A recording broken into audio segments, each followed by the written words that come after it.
जुलाई में अपना 60वां जन्मदिन मनाने के कुछ ही हफ्तों बाद सीनियर पत्रकार राजदीप सरदेसाई ने बताया कि उन्हें प्रोस्टेट कैंसर का पता चला।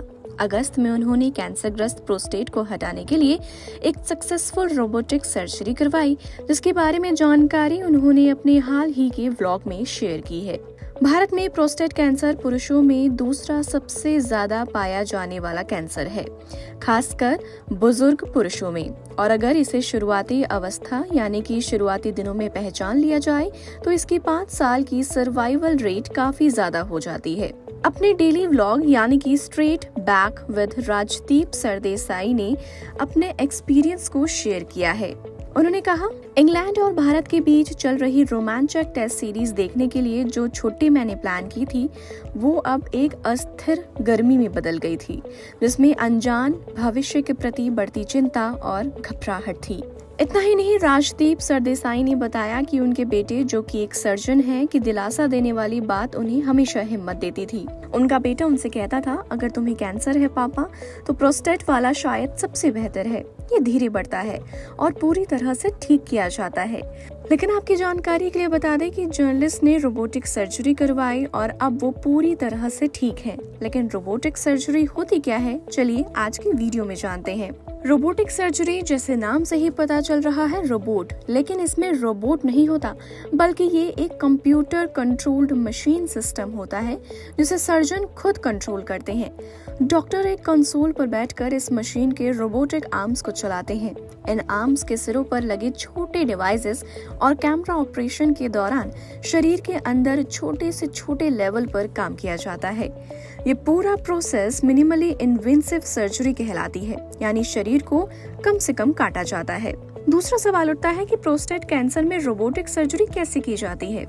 दोस्तों, प्रोस्टेट कैंसर में ये टेक्नोलॉजी सबसे ज्यादा उपयोगी है। इसका प्रोसेस कुछ इस तरह होता है। एनेस्थीसिया सबसे पहले दिया जाता है ताकि मरीज को दर्द ना हो। पेट या निचले हिस्से में 4 से 5 बहुत छोटे छोटे इंसिशंस लगाए जाते हैं। इस चीरे के माध्यम से कैमरा और रोबोटिक डिवाइसेस शरीर के अंदर डाले जाते हैं। सर्जन 3D विजन स्क्रीन के जरिए अंदर का व्यू देखते हैं और कंट्रोल पैनल में रोबोटिक आर्म्स को कंट्रोल करते हैं। प्रोस्टेट ग्लैंड और आसपास के कैंसरग्रस्त ऊतकों यानी कि सेल्स को बहुत सावधानी पूर्वक हटाया जाता है और लास्टली चीरे को बंद कर दिया जाता है। वैसे आम सर्जरी के कंपैरिजन में इस सर्जरी में कुछ फायदे भी हैं। सबसे पहला, लेस ब्लड लॉस। चीरे छोटे होते हैं इसलिए खून कम निकलता है। मरीज कुछ ही दिनों में सामान्य जीवन में लौट जाता है, यानी कि स्पीडी रिकवरी होती है। इसके अलावा रोबोटिक आर्म्स मानव हाथ से कहीं ज्यादा स्थिर होते हैं, यानी कि उनसे कोई गलती करने की गुंजाइश नहीं होती।